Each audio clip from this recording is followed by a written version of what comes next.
we already kind of suspected that, okay, this is in the middle of nowhere. This might be potentially a problem. Then. Yeah, and I do believe that organizers went there to test it. Okay, we need to find a way to make it happen. Gotcha. Okay. Yeah, and developers did a lot of their magic, which I do not want to get into. The developers will do what the developers do, and the event people will do what the event people do. Got it. Okay. Exactly. Meet Kristina Belenova, an event industry expert. Her journey began at 17, coordinating exhibitions and translating from a German company. Joining ExpoFP as the sole customer support rep, she's grown alongside the company. Now she manages the tech support team and oversees business development. Stay tuned to hear her insights on this episode of Eventus 365. 1, 2, 3, welcome to Eventus 365, the podcast that's all about corporate events and the magic behind the scenes. I'm your host, Yanique, and I am excited to take you on a journey through the world of corporate events. But before we dive in, let's talk about the stress of creating marketing material for your events. We all know how tough it can be when deadlines are tight and resources are limited, but guess what? YKMD Visual Communications has got your back. Our design firm specializes in working with corporate event professionals just like you, and we're here to help take the stress out of creating stunning graphics for your event. Our team of expert designers can deliver custom brand-compliant designs in just 12 hours. So whether you need branding, signage, marketing materials, or anything else, YKMD's got you covered. Okay, now that that's done, let's start the show. All right. So, hello, Miss Kristina Belenova. Yes. Hi, Yanique. Don't be nervous. I already told you before I hit record, but I wanted to tell you again so you know. Like, you don't have to be nervous. We're just chatting over here. And can you share with us some of the most effective strategies and tactics you've seen in event professionals? In the event industry that event professionals use today to create memorable and successful corporate events? I can't talk for all of the corporate events since I visited a few trade shows since we mostly work with trade shows. So I would say that, having an interactive floor plan is a big part of it. Because of course, I remember when you used to come to the show and you get that printout, which had little teeny numbers and names there. So it was hard to navigate. It was hard to figure out what's going on. So I would say this is one of the most effective strategies where you can actually see the exhibitors, find the ones you were interested in, use the navigation. That's pretty much it. So you've been a part of the event industry for a bunch of years. What are some changes that you've observed in terms of technology and how it's impacted corporate events? Are there any specific technologies that you believe are crucial for event planners to embrace? I mean, we know I feel like we know the interactive floor plan, right? But is there anything else in addition to that? And I mean, if you want to stick to an interactive floor plan, it's cool. But I just want to see when you're going to these events, what are you seeing that you're okay, well, they need to have this, they need to have this, they need to have this. Again, since we work mostly with interactive floor plans and navigation, this is the area where I have most of my knowledge in. So I worked maybe for a bunch of years. Not sure if I can say that, but I do remember when we used to book exhibitors and the sales staff, I didn't work for sales, but our sales staff had to do a lot of phone calls. They needed to fill out some forms, Excel sheets. Then they needed to print and reprint these maps to update them. So this is the technology which definitely has changed, luckily for all of us. And the same about navigation, since it used to be that you needed a lot of equipment there, like beacons, things like that. And of course, a lot of organizers still use that. However, there are also new technologies there. So you can use navigation offline. You can use it together with GPS. You can incorporate it into QR codes. So, whenever you go to events for event professionals. I don't do that as often, unfortunately, but when I do, it's fascinating to see a lot of cool things emerging, a lot of conversations going on, like some mergers happening right there. Very impressive. When you say mergers, what do you mean? Like you guys do this, we guys do that, let's work together. This kind of thing. Okay, yeah, no, that's fair. Okay. So just like building those relationships.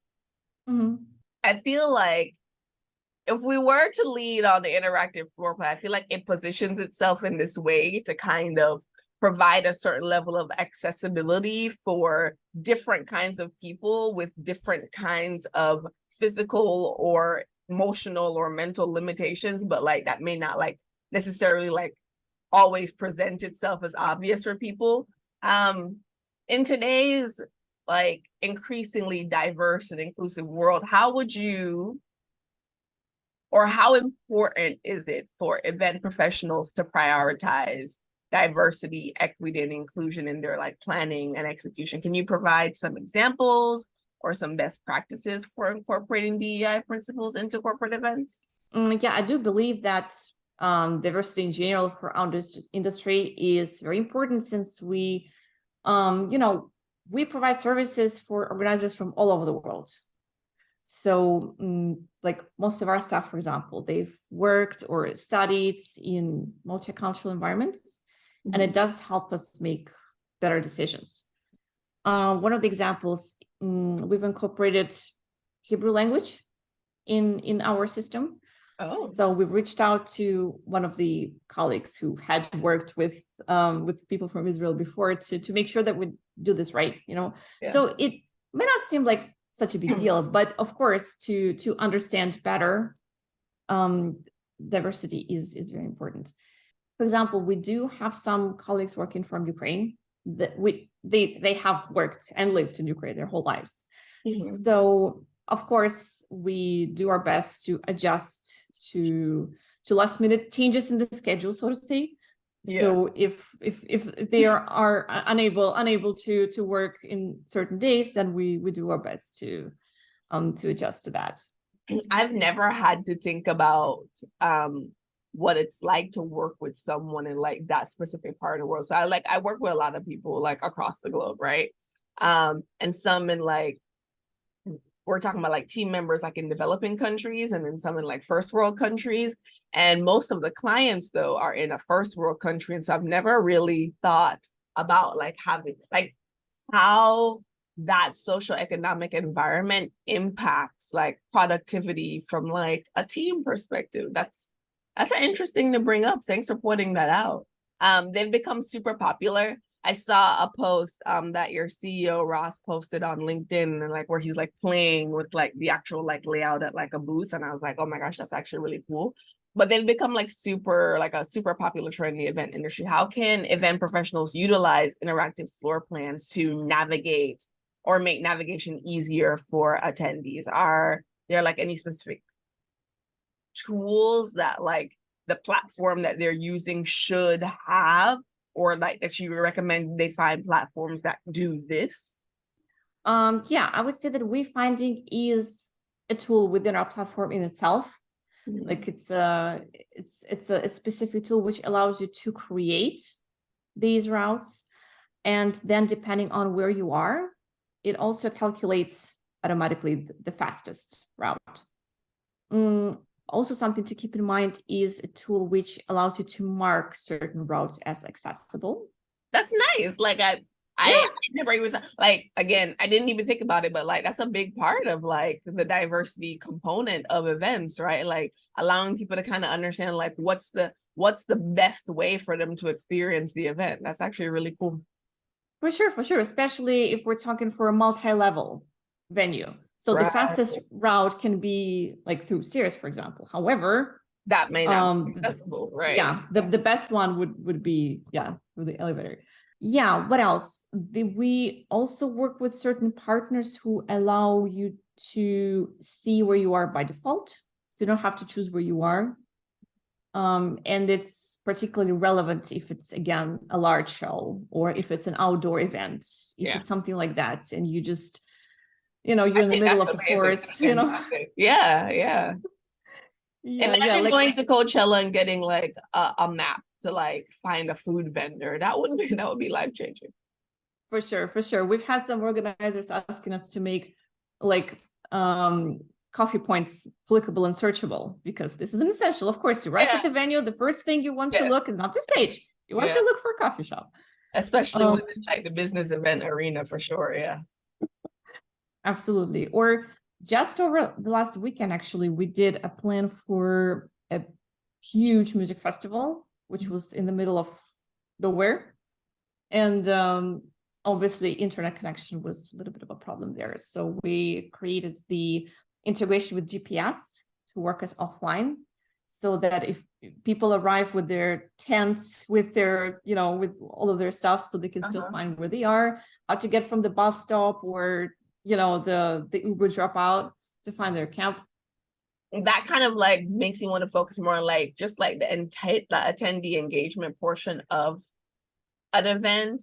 Okay, we're talking about the coffee points, right? Which is amazing, but like talk about like the attendee engagement and like how much like is that a key factor in like the corporate events? Like what strategies or techniques have you found to be effective in increasing like attendee engagement, to even know like they really want to like do the coffee spots, they really want to go here? Like, are there like innovative approaches for that you've seen work really well? I would say maybe gathering some analytics or reports from your previous event to see which points of interest were more searchable, which points people were more interested in. And then for the next event, for the next year, you can highlight them, maybe something different. You can put a logo there, you can highlight them in the featured list or something like that. And again, I think it depends on what you would call an engagement, because if it's a business event, then of course you need to provide tools to look for businesses that you want to interact with. You need to provide tools to, look through the list prior to the event, bookmark something or get in touch with them. So it's something like that. And of course I can talk about it because we do provide it.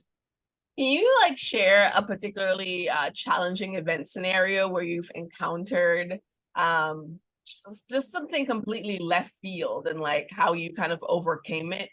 I mean, I know you talked about like the Wi-Fi in the middle of nowhere and like having to set it up using GPS. Yeah, that's the one that comes at the top of my mind right now. Okay. That's because it just passed, like yesterday. But we also worked with some very big events, which had to be kind of optimized for performance, most of all, because if you have like thousands and thousands and thousands of booths or many halls, many levels, then everyone wants logos.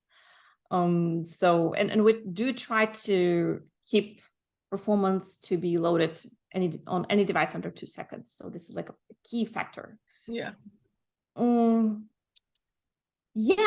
lag is the one that comes to my mind because it's just more recent. So they had the connection issues. It was also really big size. So let's bring it back. How did you even find out about the connection issues? Like, how close was it to the date of the event? And then, like, what was the timeline between the issue happening and you guys resolving it? That's a good question. I would say that when we first started working on this event, which was maybe a couple of months ago, we already kind of suspected that, okay, this is in the middle of nowhere. This might be potentially a problem. Then. Yeah, and I do believe that organizers went there to test it, to see if they could use their mobile data. So we kind of worked on that pretty much from the beginning. Like, okay, we need to find a way to make it happen. Gotcha. Okay. Yeah, and developers did a lot of their magic, which I do not want to get into. The developers will do what the developers do, and the event people will do what the event people do. Got it. Okay. Exactly. And do you feel like that's a learning that you can then take and kind of implement for indoor events to kind of make the actual tool more effective? Or do you feel like that's not really something that's applicable there. Oh, for sure, for sure. Because even in indoor venues, sometimes you also face these issues. And if you rely on technology and that you arrive at the show and there's no connection, I mean, that's a bit disappointing. So I do know that one of the versions of the apps which providers which we work with, it does have offline wayfinding. And basically, the fact that you actually create those routes, it already gives you the option to make them work offline. So you load it once, then you come to the show, and as long as you don't close the app, as long as you don't delete it, then it will still catch the wayfinding from there. Nice. What's one event that you think everyone who's in the event industry should attend? I would say ExpoFP. Oh, I've never been there myself. I have that on my list, right? I have that on my list for this year, but I think I'm trying to figure out if it passed or not. But I think I put it on my calendar. No, this one I think is still in December-ish. Oh, the first week of December. Yeah, no, it's sorry, it's the second week of December in Louisville. Yeah, it's on my calendar. Got it. Louisville again. I thought they moved it to Texas. Or maybe they just like Louisville. Oh no, I have Louisville. Oh no. Well, we'll find out later on the next episode of Dragon Ball Z. Okay. For sure. I feel like it's an important question because I think sometimes people think that they can't incorporate a certain kind of technology into their event because they don't know what the price points are. They think it's like really exorbitant. Can you give us a range? Like, hey, you could have this implemented if you start from here, or we can see things that are going up to X for custom features. One of our key points is flexibility. So I do know that sometimes companies can have very set structures, which could be a little intimidating. From our perspective, if you really want to get creative, you can create the entire layout with wayfinding and everything yourself for free. It's possible. Oh, wow. So yeah, our actual subscription prices start with $60 a month. Oh, wow. Yeah, but you don't have to have it. But but that sounds like your service in itself is just also very accessible to provide the resources that people actually need to implement this stuff. Yeah, for sure. I mean, of course, if we're talking about larger events and everything, I do recommend that our team creates it for you. Yeah. Just because there are a lot of factors in there which should be taken into consideration. However, I've seen our clients creating some amazing designs, just really impressive. And yeah, it's very possible. I appreciate you for coming and sharing your time with me. I feel like the responsive floor plans or the interactive floor plans are actually really cool technology. I think that everyone should really try to incorporate into their varying events. I was really surprised this year when I attended a couple of events and they didn't have something like that.